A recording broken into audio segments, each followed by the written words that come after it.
Hello friend, जैसा कि हम लोग जान रहे हैं कि एसएससी एमटीएस की जो जो वैकेंसी आई थी उसका एग्ज़ाम 2 मई से स्टार्ट हो चुकी है। आज हम लोग कवर करेंगे 3 मई के तीनों शिफ्ट में आए हुए 75 प्रश्न। तो वीडियो के लास्ट तक बने रहेंगे। चलिए देखते हैं आज का जो हमारा फर्स्ट सवाल क्या आया था। आज का हमारा फर्स्ट सवाल आया था कि पहला उच्चतम न्यायालय कब स्थापित किया गया था। तो पहला उच्चतम न्यायालय 1 जुलाई 1862 ईस्वी में स्थापित किया गया था। यह भारत का पहला उच्चतम न्यायालय कहाँ स्थापित किया था? कोलकाता में स्थापित किया गया था। यह जो इससे पहले पोर्ट विलियम कॉलेज के नाम से भी जाना जाता था।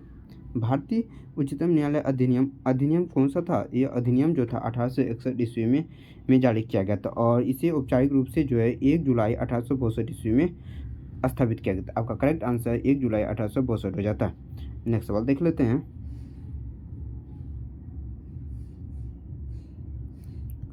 नेक्स्ट सवाल हमारा आया था, जनवरी 2022 में रक्षा निर्यात बॉर्डर समझौता किन देशों के साथ किया गया था? यह फिलीपींस के साथ हो जाए। करेक्ट आंसर फिलीपींस हो जाता। जनवरी 2022 में भारत ने अर्मेनिया के नौसेना को ब्रह्मोस क्रूज मिसाइल की आपूर्ति करने के लिए फिलीपींस के साथ 375 मिलियन अमेरिकी डॉलर के साथ क्या किया गया था? समझौता किया था। तो आपका करेक्ट आंसर फिलीपींस हो जाता। नेक्स्ट सवाल देख लेते हैं। नेक्स्ट सवाल हमारा स्पोर्ट से संबंधित था। पूछा था लियोन मेसी का संबंध किससे था? लियोन मेसी का संबंध किससे था? ये फुटबॉल के खिलाड़ी हैं। लियोन मेसी फुटबॉल के खिलाड़ी हैं।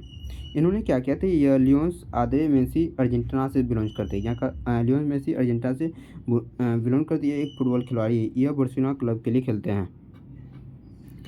इन्होंने 7 बार जो है बेलोन डी और विजेता रहे और इन्होंने जो है 7 बार अपने नाम किए थे। नेक्स्ट सवाल देख लेते हैं।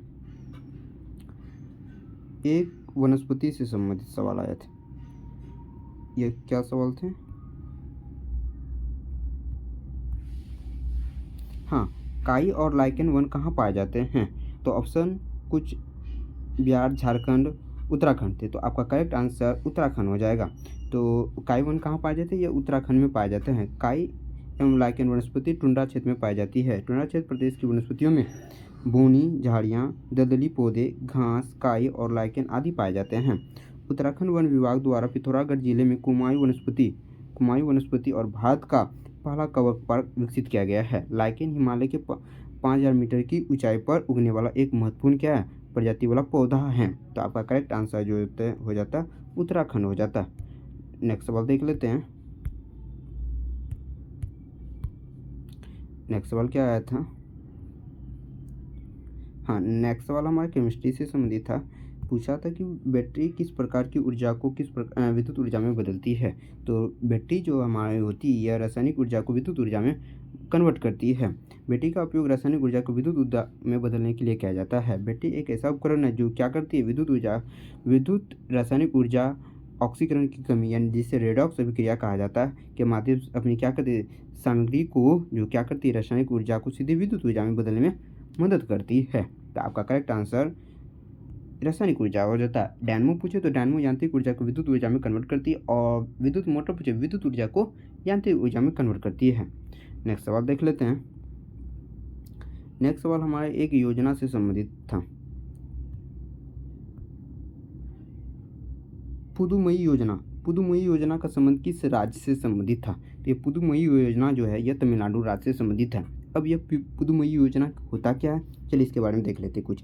पुदुमई योजना जो ये छात्रवृत्ति योजना तमिलनाडु के मुख्यमंत्री M.K. स्टालिन के द्वारा 2022 में शुरू की गई थी। फरवरी 2023 में जो तमिलनाडु सरकार ने पुदुमई पेन योजना को दूसरे संस्करण की शुरुआत की गई थी। शुरुआत जो था यह 2022 में ही की गई थी, लेकिन इसका दूसरा संस्करण 2023 में आया था। पुदुमई पेन योजना के तहत राज्य में सरकारी स्कूलों में 5वीं से 12वीं कक्षा तक पढ़ने वाले छात्रों को स्नातक या डिप्लोमा पूरा करने के लिए 1000 रुपये की मासिक सहायता भुगतान करेगी। कौन? तमिलनाडु सरकार। इस योजना का लक्ष्य हर साल 6 लाख लड़कियों को लाभान्वित करना था। इसके लिए करीबन 698 करोड़ रुपये आवंटित किए गए हैं केरल सरकार के द्वारा, तमिलनाडु सरकार के सॉरी। नेक्स्ट सवाल देख लेते क्या आया था। नेक्स्ट सवाल हमारा यह एक नृत्य से संबंधित आया थे।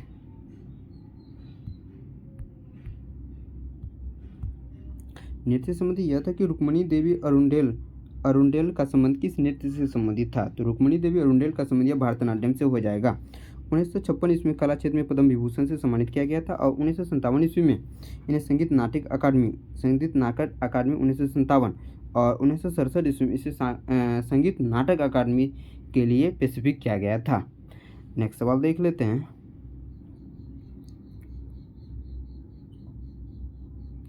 एक हिस्ट्री से क्वेश्चन आए थे, सिख सुधार आंदोलन कब शुरू किया गया था। सिख सुधार आंदोलन जो है 19वीं शताब्दी में जो है अमृतसर में खालसा कॉलेज के साथ की गई थी। खालसा दीवान के नाम से एक प्रसिद्ध संस्था ने पंजाब के अनेक गुरुद्वारों एवं स्कूल कॉलेजों की स्थापना की थी। 1920 ईस्वी में अकाली आंदोलन पूछे तो अकाली आंदोलन कब हुआ था? 1920 ईस्वी में हुआ था। गुरुद्वारों के प्रबंध सुधार के लिए महंतों के खिलाफ असहयोग और असहयोग सत्याग्रह नामक आंदोलन शुरू किया गया था। 1922 ईस्वी में सिख गुरुद्वारा अधिनियम पास किया और फिर 1925 ईस्वी में इसका क्या किया गया? संशोधन किया गया था। नेक्स्ट सवाल देख लेते हैं। स्पोर्ट्स से संबंधित हमारे यह सवाल है, कॉमनवेल्थ गेम्स में जो है बजरंग पुनिया ने स्वर्ण पदक जो किस खेल में जीता था? तो कॉमन यानी कि बेसिकली पूछा गया था बजरंग पुनिया का संबंध किस खेल से संबंधित है? यह कुश्ती से संबंधित हो जाएंगे। कॉमनवेल्थ गेम्स 2022 में बजरंग पुनिया ने कुश्ती में भारत को पहला स्वर्ण पदक दिलाया था। भारतीय स्टार बजरंग पुनिया ने कनाडा के लक्ष्मण मैकनील को 9-2 से हराकर स्वर्ण पदक अपने नाम किया गया था। इसमें रनर कौन रहे थे? इसमें रनर रहे थे लक्ष्मण मैकनील, जो कहाँ से संबंधित हैं? ये कनाडा से संबंधित हैं, कनाडा कंट्री से बिलोंग करते हैं। नेक्स्ट सवाल देख लेते हैं। हाँ, हिस्ट्री के कुछ प्रश्न आए थे।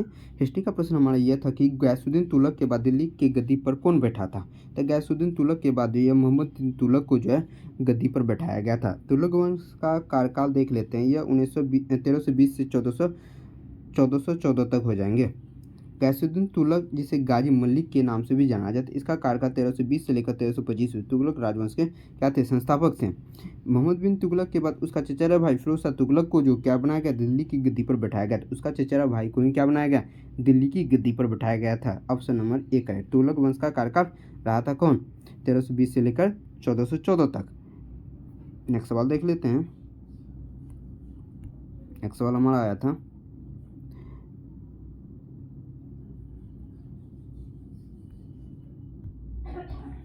नेक्स्ट सवाल हमारा था मेगास्थनीज किसके शासनकाल में भारत आया था? मेगास्थनीज जो यह चंद्रगुप्त मौर्य के शासनकाल में भारत आया था। देखिए, चंद्रगुप्त मौर्य से संबंधित कुछ हम लोग फैक्ट को डिस्कस कर लेते हैं, जो आगे आने वाले शिफ्ट के लिए महत्वपूर्ण बन जाएंगे। चलिए, ग्रीक यात्री मेगास्थनीज ने चंद्रगुप्त मौर्य के दरबार का दौरा किया था। मेगास्थनीज पाटलिपुत्र में सेल्यूकस निकेटर वन का क्या था? राजदूत था। चंद्रगुप्त मौर्य ने यहाँ भेजा चंद्रगुप्त मौर्य के यहाँ भेजा गया था। इंडिका मेगास्थनीज लिखित हुआ इस पुस्तक का नाम है। यहाँ मौर्यों के समय प्रशासन और समाज वर्ग का वर्णन किया गया था मेगास्थनीज के द्वारा। नेक्स्ट सवाल देख लेते हैं। नेक्स्ट सवाल हमारा आया था, हाँ, जनगणना से सवाल था। जनगणना से सवाल हमारा यह था कि जनगणना 2011 के अनुसार सबसे कम लिंग अनुपात या केंद्र शासित प्रदेश पूछा था। सबसे केंद्र शासित प्रदेश में पूछे तो दमन और दीव हो जाएंगे। केंद्र शासित पूछे में तो दमन दीव हो जाएंगे और राज्य में पूछे तो केरल हो जाएंगे। देखिए, इससे संबंधित कुछ महत्वपूर्ण फैक्ट को हम लोग कवर कर लेते हैं। केंद्र शासित प्रदेशों में दमन दीव प्रति 1000 पुरुष पर 608 महिला, जो कि सबसे कम लिंग अनुपात है। 618 महिलाएं हैं। और वहीं भारत में जनसंख्या का अनुपात 1000 पुरुष पर 943 महिलाएं। अगर एग्जाम में कभी आ जाए कि यानी कि 1000 पुरुषों पर जो कितनी महिलाएं भारत में, तो 943 हो जाएंगे। 2011 की जनगणना के अनुसार सबसे कम साक्षर 2001 के गणना बिहार जो है सबसे कम साक्षर वाला राज्य हो जाएंगे और वहीं केरल जो है सबसे अधिक साक्षर वाला राज्य हो जाएंगे। तो आपका करेक्ट आंसर केरल। अगर सब ज़्यादा की मात्रा में पूछे कि साक्षर कौन से राज्य में है तो केरल, और कम साक्षरता वाले राज्यों की कैटेगरी में ये हमारे बिहार आ जाएंगे, और कम लिंग अनुपात वाला राज्य हमारे क्या हो जाएंगे? केरल हो जाएंगे। नेक्स्ट सवाल देख लेते हैं। नेक्स्ट सवाल हमारा था, एक विटामिन से संबंधित सवाल पूछे गए थे। पूछा तो विटामिन सी सबसे ज़्यादा किस में पाया जाता है? तो विटामिन सी अगर ऑप्शन के अकॉर्डिंग देखें तो आंवला, और अगर नींबू में ऑप्शन हमारे नींबू था तो नींबू हो जाएगा। खट्टे पदार्थ में क्या पाया जाता है? विटामिन सी ही पाए जाते हैं। इसको भी आप लोग याद रखें। विटामिन सी जो है क्या होता है? विटामिन सी जल में घुलनशील होते हैं। विटामिन बी और सी जल में घुलनशील होते हैं। विटामिन बी का वैज्ञानिक नाम एस्कॉर्बिक एसिड होता है। ये भी आप लोग ध्यान में रखेंगे। विटामिन सी का रासायनिक नाम क्या होता है? एस्कॉर्बिक एसिड होता है। खट्टे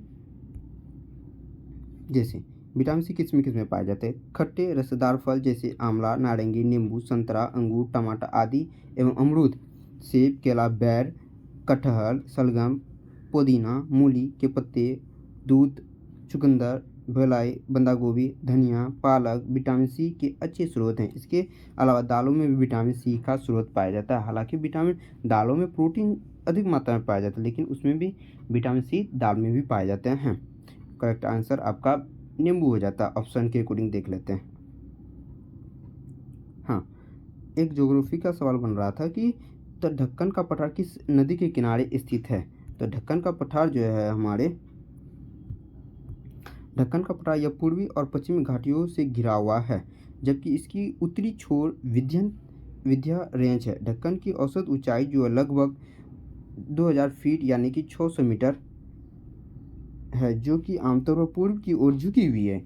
इसकी प्रमुख नदियां जो है गोदावरी हो जाएगी, कृष्णा हो जाएगी, कावेरी पश्चिमी घाट के से पूर्व की ओर बंगाल की खाड़ी में क्या होती है? बहती है। अगर पूछेगा अरबियन सागर में कौन सी नदी गिरती है कि और नर्मदा और ताप्ती नदी ऐसी दो नदियां जो अरब सागर में जाके गिरती है, और बाकी बाद नदियां गोदावरी, कृष्णा, कावेरी पश्चिमी घाट से पूर्व की ओर बहती है, जो कि कहाँ गिरती है? बंगाल की खाड़ी में गिरती है, बे ऑफ बंगाल में। नेक्स्ट सवाल देख लेते हैं। नेक्स्ट सवाल हमारा एक हिस्ट्री से संबंधित था। तो 1855 से 1856 में कौन सा विद्रोह हुआ था? यह संथाल विद्रोह हुआ था। कौन सा विद्रोह हुआ था? 1855 से लेकर 1856 के बीच एक संथाल विद्रोह हुआ। इसके तुरंत बाद एक नील विद्रोह स्टार्ट किया गया था। देखिए 1855 से 1856 का जो संथाल विद्रोह का नेतृत्व दो भाइयों सिद्धू और कान्हू ने अंग्रेजों के दांत खट्टे कर दिए थे। अंग्रेजों ने इस विद्रोह को ऐसे कुचला कि जलियांवाला बाग कांड को भी छोटा पड़ गया। इस विद्रोह में अंग्रेजों ने लगभग 30,000 संथालियों को गोली से भून डाला था। कितने हजार?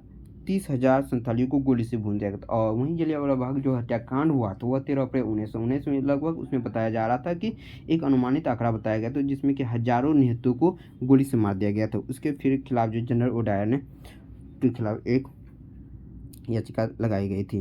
देखिए इससे संबंधित कुछ और संथाल विद्रोह से। संथाल विद्रोह झारखंड राज्य में संथाल झारखंड राज्य में केंद्रित एक आदिवासी समूह है। यह भारत में भी फैला हुआ है।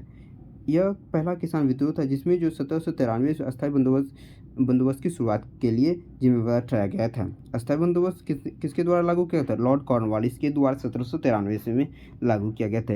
इस फैक्ट को भी आप लोग याद रखेंगे। नेक्स्ट सवाल देख लेते हैं। रमप्पा मंदिर किस भगवान को समर्पित है? रमप्पा मंदिर भगवान किसको समर्पित है? तो यह आपका करेक्ट आंसर भगवान शिव जी को जो है भगवान रमप्पा मंदिर समर्पित है। रमप्पा मंदिर जिसे रुद्रेश्वर मंदिर के नाम से भी जाना जाता है, दक्षिण भारत में तेलंगाना राज्य में पाया जाता है। रमप्पा मंदिर कहाँ पाए जाते हैं? तेलंगाना राज्य में पाए जाते हैं। इस पॉइंट को भी नोट डाउन करेंगे। यह यूनेस्को के विश्व धरोहर स्थल में आते हैं। यह वारंगल में 66 किलोमीटर या मुलगिरी से 45 किलोमीटर, हैदराबाद से 209 किलोमीटर की दूरी पर पड़ते हैं। आपको अगर हमारी वीडियो अच्छी लगी तो शेयर और सब्सक्राइब करना ना भूलें। अगर आप हमारी इस वीडियो की PDF लेना चाहते हैं तो आप हमारे डिस्क्रिप्शन बॉक्स में टेलीग्राम का लिंक दिया गया है, आप वहां से हमारे इस वीडियो की PDF फाइल को डाउनलोड कर सकते हैं।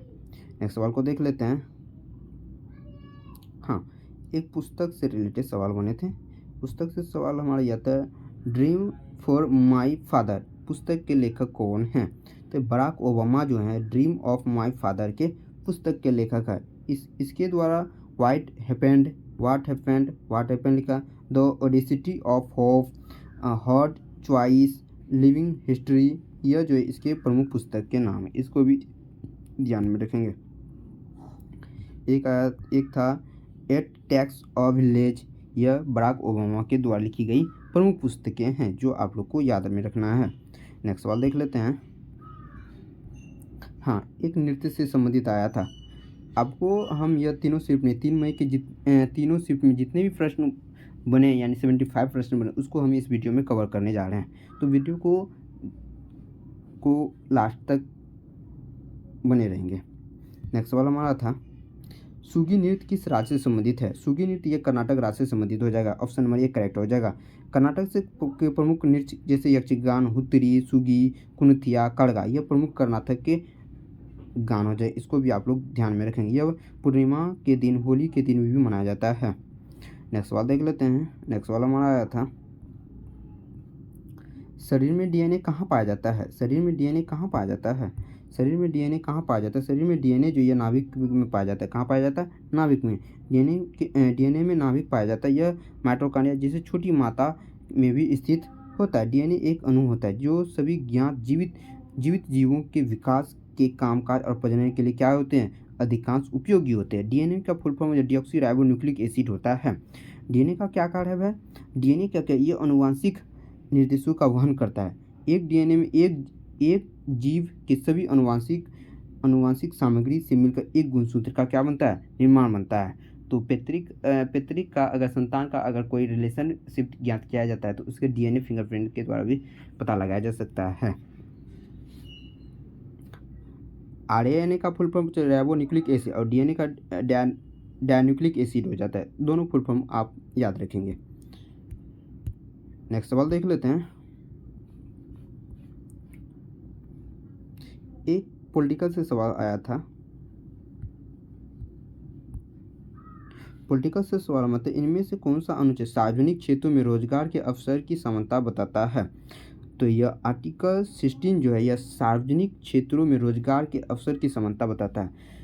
समानता का अधिकार अनुच्छेद 14 से लेकर 18 हो जाएंगे। आप इसको भी याद रखेंगे। इसमें जो सार्वजनिक रोजगार के बारे में समानता बताइए अनुच्छेद 16 बताते हैं। 18 जो है यह वर्ल्ड हेरिटेज 18 अप्रैल को मनाया जाता है। वर्ल्ड हेरिटेज दिवस कब मनाया? 18 अप्रैल को मनाया जाता है। कुछ महत्वपूर्ण फैक्ट को हम लोग देख लेते हैं।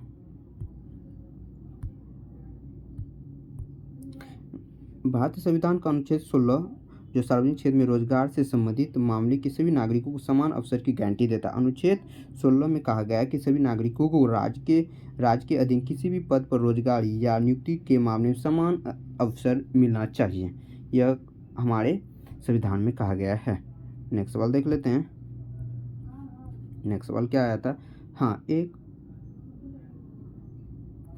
सवाल हमारा यह था कि वैशाखी त्यौहार जो है किस महीने में मनाना चाहिए? यह अप्रैल में मनाया जाता है और हिंदी कैलेंडर के अनुसार यह चैत माह में मनाया जाता है। तो आपका करेक्ट आंसर अप्रैल हो जाता। हर साल वैशाखी त्यौहार जो 13 से 14 अप्रैल को मनाया जाता है। 13 से 14 अप्रैल को। 14 अप्रैल से आप याद रखें भीमराव अम्बेडकर जी का जन्म भी 14 अप्रैल को मनाया जाता है। तो अम्बेडकर जयंती 14 अप्रैल को मनाया जाता है। 1884 में अम्बेडकर जी का जन्म हुआ था। चलिए कुछ और फैक्ट को हम लोग कवर कर लेते हैं। इस त्यौहार को पंजाब हरियाणा में काफ़ी हर्षोल्लास के साथ मनाया जाता है। बैसाखी को कई अलग अलग नाम से भी जाना जाता है। असम में बिहू, बंगाल में नमावर्षा तथा केरल में पूरम विशु के नाम से भी जाना जाता है। नेक्स्ट सवाल देख लेते हैं। हाँ, ब्रह्म समाज का स्थापना किसने किया था? ब्रह्म समाज का स्थापना जो है राजा राम मोहन राय के द्वारा किया गया था। यह कब किया गया था? 1828 में ब्रह्म समाज की स्थापना राजा राम मोहन राय के द्वारा की गई थी। 20 अगस्त 1828 में ब्रह्म समाज के संस्थापक राजा राम मोहन राय और द्वारकानाथ टैगोर ने स्थापित किया था।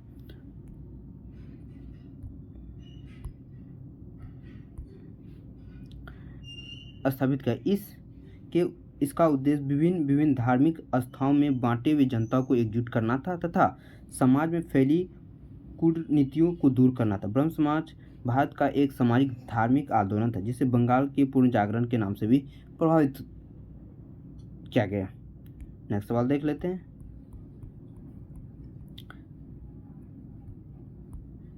नेक्स्ट सवाल में था हर्षवर्धन के कवि कौन थे? तो हर्षवर्धन के दरबारी कवि यह बाणभट्ट हो जाएंगे।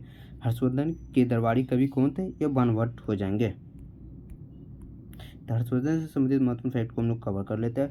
बाणभट्ट कन्नौज के सम्राट हर्षवर्धन के दरबारी कवि थे। कादम्बरी और हर्षरुच उनकी प्रमुख रचनाएं। बाणभट्ट 7वीं शताब्दी के संस्कृत गद्य के लेखक और कवि भी रह चुके हैं। नेक्स्ट सवाल देख लेते हैं करंट से रिलेटेड। 2008 से 10 के दौरान कौन सी मंदी आई थी? 2008 से 10 के दौरान भारत में कौन सी मंदी आई थी? यह वैश्विक आर्थिक मंदी 2010 और 8 और 10 के दौरान देखी गई थी। देखिए क्या हुआ था इसमें। 2008 में वैश्विक आर्थिक मंदी संयुक्त राज्य अमेरिका में चल निधि की कमी से पैदा हुई थी। यह बड़ी वित्तीय संस्थाओं के पतन और राष्ट्र सरकारों द्वारा बैंकों की जमानत और दुनिया भर में शेयर बाजारों की गिरावट का कारण बना। नेक्स्ट सवाल देख लेते हैं।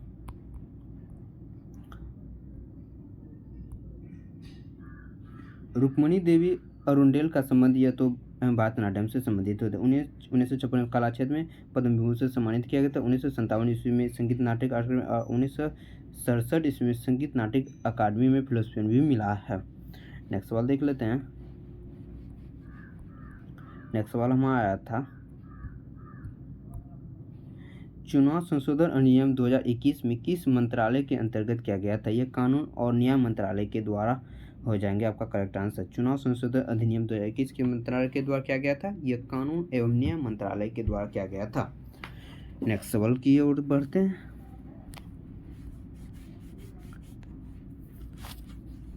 नेक्स्ट सवाल हमारा है वनस्पति से संबंधित। पौधे के जड़ से खनिज पौधे के अन्य भागों तक कौन पहुंचाता है? तो यह आपका जाइलम हो जाएगा। जाइलम क्या करता है? यह पौधे जल से जो है क्या करता है? पौधे के जड़ से जल को ग्रहण कर पौधे के विभिन्न भागों में पहुंचाता है। पौधे में पानी और खनिजों को जाइलम कोशिकाओं के माध्यम से मिट्टी से पत्तियों तक पहुंचाया जाता है। फ्लोएम क्या करता है? खाद्य पदार्थों का निर्माण पौधे के विभिन्न भागों तक पहुंचाने का कार्य करता है। जड़ीय तना पत्तियों में जाइलम की कोशिका आपस में जुड़ी होती है जिससे एक संवहन चैनल बन जाता है और पौधे के विभिन्न हिस्सों में इसे पहुंचा दिया जाता है। जड़ कोशिका में क्या पाया जाता है? आयरन पाया जाता है। नेक्स्ट सवाल देख लेते हैं। पूछा था सबसे पुराना टूर्नामेंट कौन सा है? विंबलडन ओपन जो सबसे पुराना टूर्नामेंट हो जाएंगे। विंबलडन ओपन जो क्या है? सबसे पुराना। विंबलडन ओपन सबसे पुराना टेनिस टूर्नामेंट है। इसकी स्थापना जो हुआ था 1877 ईस्वी में हुआ। इसके बाद जो 1881 ईस्वी में अमेरिका, 1891 फ्रेंच और 1905 ऑस्ट्रेलिया की गई थी। टेनिस का खेल इस 4 प्रमुख चैंपियंस जिसे ग्रैंड स्लैम के रूप में परिभाषित भी किया गया है। इसको भी आप लोग ध्यान में रखेंगे।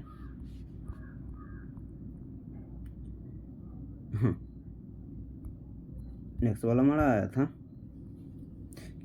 किस केंद्र शासित प्रदेश में उच्चतम न्यायालय है? तो एकमात्र हमारे दिल्ली केंद्र शासित प्रदेश में जो है क्या खुद का अपना उच्च न्यायालय है। दिल्ली भारत का एक केंद्र शासित जिसका अपना क्या खुद का उच्च न्यायालय है और किसी केंद्र शासित प्रदेश के पास अपना खुद का उच्च न्यायालय नहीं हो जाएंगे। नेक्स्ट सवाल हो जाएंगे उस्ताद सफाद अहमद खां का संबंध किस वाद्ययंत्र से संबंधित है? यह तबला वादक थे। कौन? तबला वादक। उस्ताद सफाद अहमद खां एक हिंदुस्तानी शास्त्रीय संगीत के क्षेत्र में अग्रणीय जो तबला वादक थे। महत्वपूर्ण हो जाएंगे। नेक्स्ट सवाल था एक खेल से रिलेटेड सवाल पूछा गया था। तो खेल से रिलेटेड कुछ महत्वपूर्ण फैक्ट को भी हम लोग कवर करेंगे। हॉकी टीम में कितने खिलाड़ी होते हैं? तो हॉकी टीम में जो है आपके 11 खिलाड़ी हो जाएंगे। कितने खिलाड़ी? 11। बेसबॉल में 9 खिलाड़ी, बेसबॉल में 9 खिलाड़ी, रग्बी फुटबॉल में 15 खिलाड़ी और पोलो में 4 हो जाएंगे। वाटर पोलो में 7 हो जाएंगे। खो-खो में 9 हो जाएंगे। खो-खो 9, कबड्डी 7, हॉकी 11, फुटबॉल 11 और क्रिकेट 11 हो जाएंगे। वॉलीबॉल के लिए 6, बास्केटबॉल के लिए 5। देखिए वॉलीबॉल उच्चारण सेम है लेकिन थोड़ा सा ध्यान में रखेंगे। वॉलीबॉल के लिए 6 और बास्केटबॉल के लिए 5। टेनिस के लिए 1 या 2 और टेबल टेनिस के लिए 1 या 2 ही हो जाए। बॉक्सिंग के लिए 1 ही चाहिए। ताश खेल के लिए 2 व्यक्ति चाहिए। लॉन टेनिस के लिए 1 या 2 और चेस के लिए 2 आदमी चाहिए। इस सभी फैक्ट को आप लोग अच्छी से नोट डाउन कर लेंगे अगर जिसको नहीं भी आता हो। नेक्स्ट सवाल देख लेते हैं। नेक्स्ट सवाल हमारा क्या आया था? पंचामृत योजना का संबंध पूछा गया था। पंचामृत योजना का संबंध किस राज्य से संबंधित है? पंचामृत योजना का संबंध ये उत्तर प्रदेश राज्य से संबंधित। करेक्ट आंसर उत्तर प्रदेश हो जाता।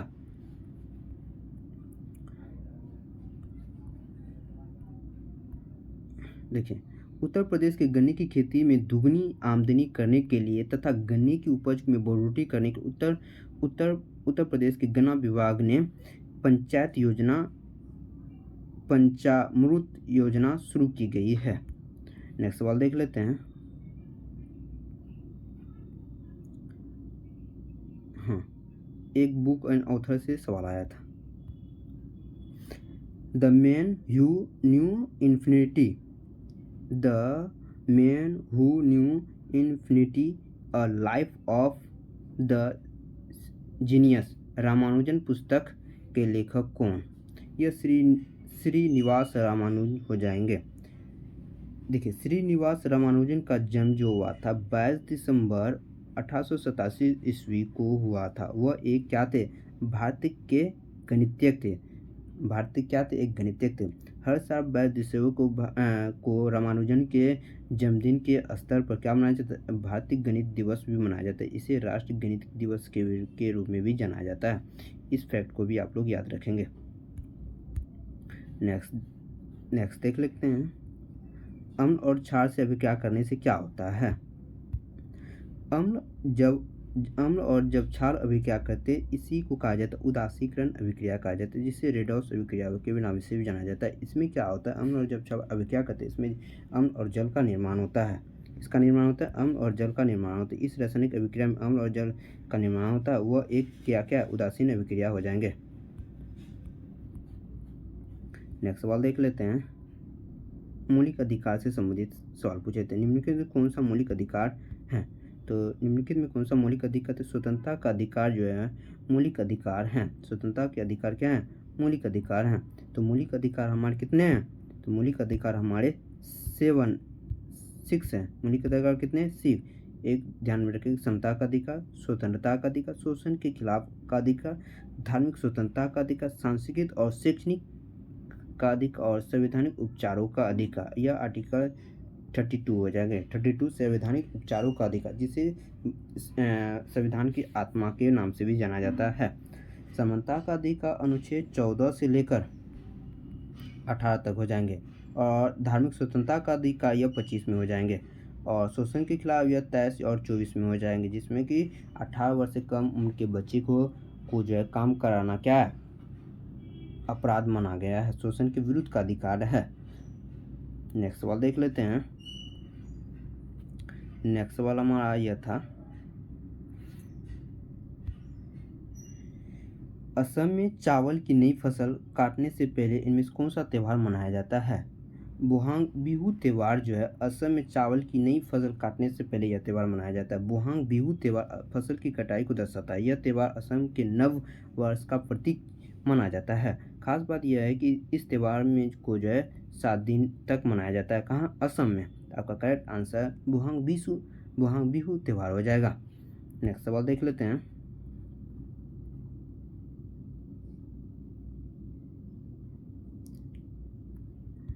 नेक्स्ट सवाल हमारा था, वर्ष 2021 का अभिनंदन सूरजा राष्ट्र पुरस्कार से किसे सम्मानित किया गया था? यह अर्पणा साथी सन को सम्मानित किया गया था। कौन सा सम्मान? सरोजना राष्ट्र पुरस्कार से सम्मानित किया गया था। National institute of Indian classical dance द्वारा 2021 में अभिनंदन सरोजा को राष्ट्रीय पुरस्कार से सम्मानित किया गया था। अर्पणा साथी सन एक अंतर्राष्ट्रीय स्तर पर प्रशंसित कुशल नर्तकी है, जिन्हें भरतनाट्यम, कुचिपुड़ी, मोहिनीअट्टम, कथकली, ओटम थुलम आदि जैसे विभिन्न शास्त्रीय नृत्य के रूप में निर्देशन किया जाता है। नेक्स्ट सवाल देख लेते हैं। नेक्स्ट सवाल हमारा आया था, कौन सा रेलवे का मुख्यालय गोरखपुर में स्थित है? पूर्वोत्तर रेलवे का मुख्यालय कहाँ हो जाएंगे? गोरखपुर में हो जाएगा। मध्य रेलवे का पूछे तो हाजीपुर हो जाएंगे। देखिए, पूर्वोत्तर रेलवे भारतीय रेल का एक इकाई है, जिसे लघु रूप में NER के नाम से भी जाना जाता है। इसकी स्थापना 1952 में की गई थी। पूर्वोत्तर इसका मुख्यालय हो जाएगा आपका गोरखपुर हो जाएगा। इसका मुख्यालय कहाँ हो जाएंगे? गोरखपुर। इसकी स्थापना 1952 ईस्वी में किया गया था। नेक्स्ट सवाल देख लेते हैं। दक्षिण भारत की गंगा पूछी है, तो दक्षिण भारत की गंगा हो जाएगी गोदावरी। और दक्षिण भारत की गंगा किसे पूछी? गोदावरी। भारत की गंगा कावेरी को कहा जाता है। देखिए, इसे कुछ महत्वपूर्ण फैक्ट को हम लोग देख लेते हैं। गोदावरी प्रायद्वीप क्षेत्र की सबसे बड़ी नदी मानी जाती है। इसकी लंबाई जो लगभग 1500 किलोमीटर, यह नदी महाराष्ट्र, मध्य प्रदेश तथा आंध्र प्रदेश में तक फैला हुआ है। इसकी लंबाई दूरी तय करने तथा व्यय क्षेत्रों में फैलने के कारण इसे गोदावरी को नदियों को दक्षिण गंगा के भी नाम से भी जाना जाता है। दक्षिण भारत की गंगा के नाम से जाना जाता है किसे? गोदावरी को। नेक्स्ट सवाल देख लेते हैं। उलेमा कौन था? उलेमा कौन है? उलेमा धार्मिक विद्वान थे। उलेमा कौन थे? एक धार्मिक विद्वान थे। वे कुरान से प्राप्त ज्ञान, जिसे एलब या पैगंबर को आदर्श व्यवहार को सुनना का मार्गदर्शन करते थे। वे मध्यकाल में उलेमा अपना समय कुरान पर टीका से लिखने तथा मोहम्मद की प्रामाणिक उक्तियों और कार्यों को लेखबद्ध करने में लगाते थे। कुछ उलेमा के कर्मकांडों के माध्यम से ईश्वर के साथ मुसलमानों के संबंध को नियंत्रित करने और सामाजिक कार्यों के शोषण तथा इंसानों के साथ मुसलमानों के संबंध को नियंत्रित करने में महत्वपूर्ण कार्य किए थे। तो उलेमा कौन थे? एक धार्मिक विद्वान थे। यह करेक्ट आंसर हो जाएंगे। नेक्स्ट सवाल देख लेते हैं। नेक्स्ट सवाल हमारा था आर्य समाज, प्रार्थना समाज की स्थापना। प्रार्थना समाज का संस्थापक हो तो आत्माराव पांडुराव जो है, यह प्रार्थना समाज के संस्थापक हो जाए। 1867 ईस्वी में आत्माराव पांडुराव ने प्रार्थना समाज की स्थापना की थी। इसके प्रमुख संस्थापक आत्माराव पांडुराव ने एक महान गोविंद रानडे थे। आत्माराव पांडुराव एवं महादेव गोविंद रानडे थे। प्रार्थना समाज का प्रमुख उद्देश्य क्या था? जाति पति का विरोध, पुरुषों और स्त्रियों की विवाह की आयु में वृद्धि तथा विधवा विवाह तथा स्त्री शिक्षा पर आदि पर जोर दिया गया था। नेक्स्ट सवाल देख लेते हैं। हाँ, यह पूछा था भारत की आज़ादी के समय साक्षरता दर क्या थी? यह 18% हो जाएंगे। देश में साक्षरता दर जो फिलहाल है 74.04% हो जाएगी, जिसमें पुरुषों की साक्षरता जो है यह 82.14 और महिलाओं की साक्षरता जो है बहुत कम है 65.46% हो जाएंगे। नेक्स्ट सवाल देख लेते हैं। हम आपको इस वीडियो में जो है 3 मई के तीनों शिफ्ट में जितने भी क्वेश्चन बन सके हम उसको डिस्कस करेंगे। देखिए, नेक्स्ट सवाल देख लेते हैं।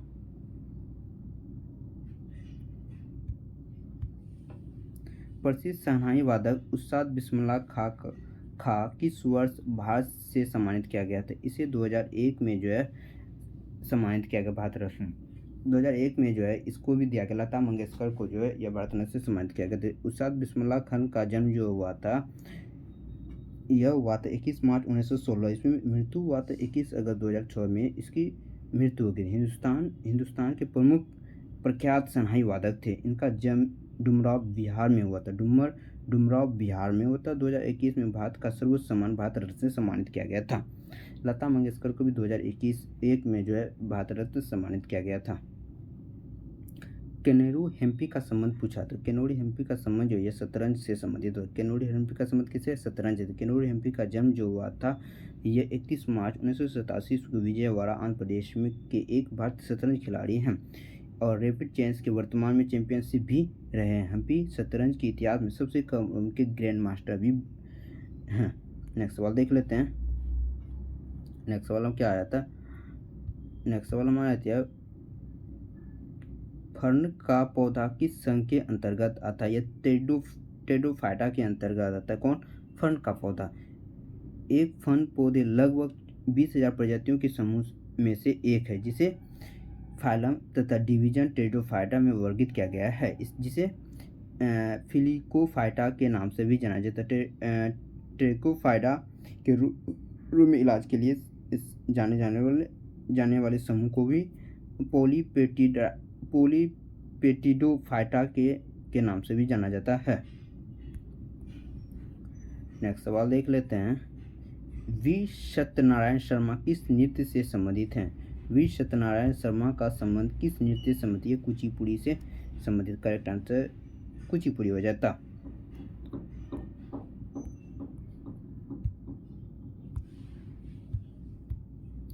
वी सत्यनारायण शर्मा एक भारतीय शास्त्रीय नृत्यक हैं और कोरियोग्राफर भी हैं। उन्हें कुचिपुड़ी में शास्त्रीय नृत्य के प्रमुख प्रतिवादक के रूप में भी जाना जाता है। नेक्स्ट सवाल देख लेते हैं। नेक्स्ट सवाल हमारा है, 1894 ईस्वी में नेटाल कांग्रेस की स्थापना किसने किया था? ये महात्मा गांधी ने 1894 ईस्वी में नेटाल कांग्रेस की स्थापना किया था। नेटाल भारतीय कांग्रेस की स्थापना 1894 ईस्वी में महात्मा गांधी ने दक्षिण अफ्रीका में की थी। गांधी जी का पहला जेल कार्यकाल जो रहा था यह 1908 ईस्वी में दक्षिण अफ्रीका के जोहान्सबर्ग जेल से हुआ था। कहाँ से हुआ था? 1908 ईस्वी में दक्षिण अफ्रीका के जोहान्सबर्ग जेल से हुआ था। नेक्स्ट सवाल देख लेते हैं, यह बैसाखी पर्व जो है यह अप्रैल माह में मनाया जाता है। यह भी सवाल हो चुके हैं। हाँ, एक करेंट से सवाल हमारा आया था कि 2024 का दक्षिण एशियाई खेल किस देश में आयोजित किया जाएगा? यह पाकिस्तान में हो जाएगा। 2024 का दक्षिण एशियाई खेल कहाँ स्थापित किया जाएगा, कहाँ खेला जाएगा? ये पाकिस्तान में खेला जाएगा। नेक्स्ट सवाल देख लेते हैं,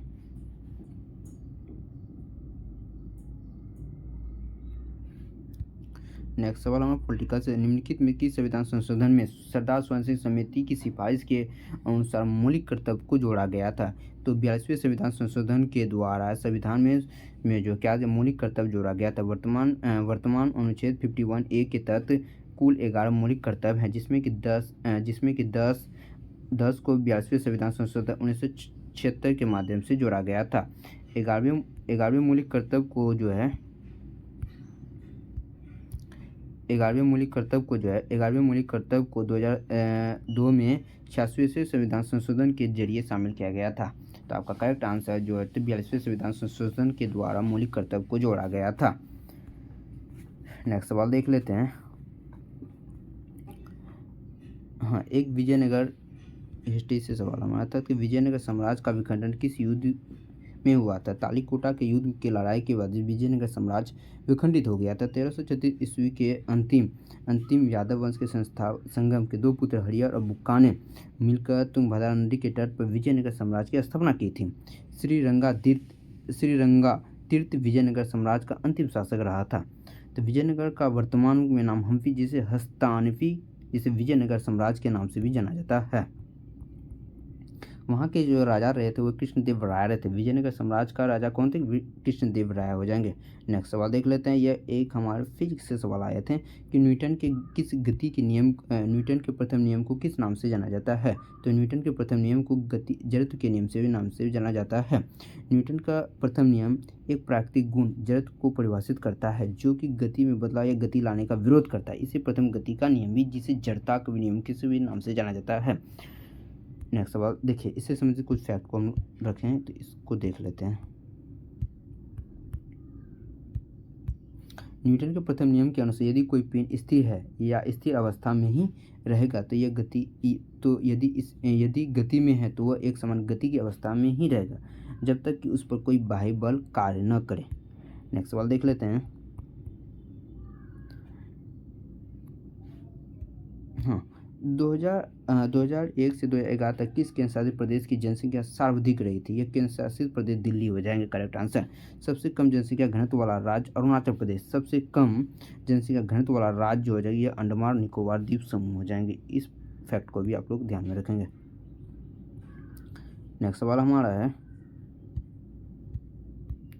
उड़ीसा की सबसे बड़ी तथा भारत की तीसरी सबसे बड़ी प्रायद्वीप नदी कौन सी? तो उड़ीसा की सबसे बड़ी नदी जो हो जाएगी यह महानदी हो जाएगी। यह छत्तीसगढ़ के रायपुर जिले के सिहावा के निकट से निकलती है। महानदी प्रणाली उड़ीसा राज्य की सबसे बड़ी नदी है। प्रायद्वीप भारत की तीसरी सबसे बड़ी नदी, जिसे गोदावरी कृष्णा के बाद वाली नदी है। इस नदी का जलग्रह क्षेत्र छत्तीसगढ़, मध्य प्रदेश, उड़ीसा, झारखंड और और राज्यों में विस्तृत है। इसका विस्तृत उत्तर भारत की पहाड़ियों, दक्षिण तथा पश्चिम घाट तक मैकाल पर्वत तक फैला हुआ है। नेक्स्ट सवाल देख लेते हैं। नेक्स्ट सवाल हमारा आया था, अंतर्राज्य परिषद में प्रधानमंत्री द्वारा कितने सदस्यों को मनोनीत किया जाता है? तो ये 6 सदस्यों को जो है अंतर्राष्ट्रीय परिषद में प्रधानमंत्री के द्वारा मनोनीत किया। केंद्रीय गृह मंत्री सहित 6 केंद्र कैबिनेट मंत्रियों को प्रधानमंत्री द्वारा नामित किया जाता है। नेक्स्ट सवाल देख लेते हैं। पद्मा सुब्रमण्यम का संबंध किस नृत्य से संबंधित है? पद्मा सुब्रमण्यम का संबंध या भारतनाट्यम से संबंधित है। ऑप्शन और एक करेक्ट है। पद्मा सुब्रमण्यम का जन्म जो हुआ था 1963 ईस्वी में 4 फरवरी 1963 ईस्वी में मद्रास में होता है। यह एक क्या थे? भारतीय शास्त्रीय नृत्य भारतनाट्यम से संबंधित है। नेक्स्ट सवाल देख लेते हैं। नेक्स्ट सवाल हमारा था, नेपाल के साथ भारत राज्यों की सीमा कितनी लगती है? तो नेपाल के साथ भारत राज्यों की सीमा जो है 5 राज्यों से लगती है। यह साझा करते हैं, जिसमें बिहार हो जाएंगे, उत्तर प्रदेश में, पश्चिम बंगाल, झारखंड तथा सिक्किम। यह सभी 5 राज्य नेपाल के साथ सीमा साझा करते हैं। नेक्स्ट सवाल देख लेते हैं। नेक्स्ट सवाल हमारा, book and author the Indian struggle for independence पुस्तक के लेखक कौन हो जाएंगे? The Indian struggle for independence पुस्तक के लेखक बिपिन चंद्र पाल हो जाएंगे। इंडियाज स्ट्रगल फॉर इंडिपेंडेंस पुस्तक के मुख्य लेखक इतिहासकार बिपिन चंद्र जी हैं। इंडियन स्ट्रगल पुस्तक के लेखक सुभाष चंद्र बोस हो जाएंगे। इंडियन स्ट्रगल पुस्तक पूछे तब तो आप सुभाष चंद्र बोस, यहाँ इंडियन स्ट्रगल फॉर इंडिपेंडेंस की पुस्तक के लेखक पूछे हैं तो ये बिपिन चंद्र पाल हो जाएंगे। नेक्स्ट सवाल देख लेते हैं।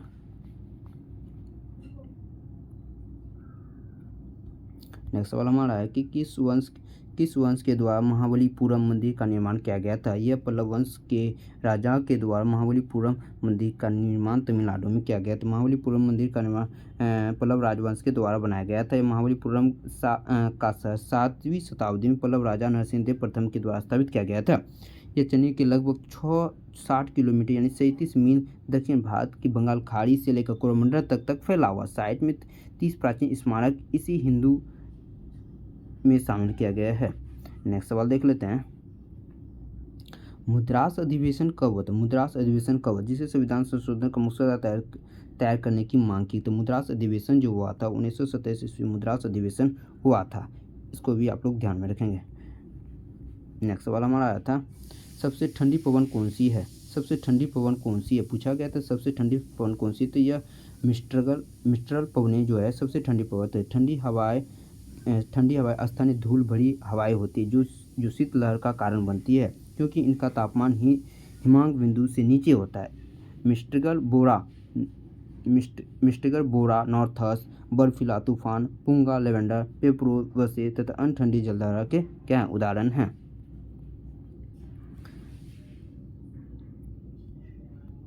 अमाशय में कौन सा अम्ल निकलता है? अमाशय से जो है हाइड्रोक्लोरिक अम्ल निकलता है। Correct answer hydrochloric. अमाशय प्रोटीन जिसे पेप्सिन प्रोटीन नामक पाचन एंजाइम कार्य करता है। हाइड्रोक्लोरिक अम्ल मुक्त होता है किसे? अमाशय से, जो जीवाणु को मारने का काम या रोकने का कार्य करता है। अगर आपको हमारी वीडियो अच्छी लगे तो चैनल को शेयर और सब्सक्राइब करना ना भूलें।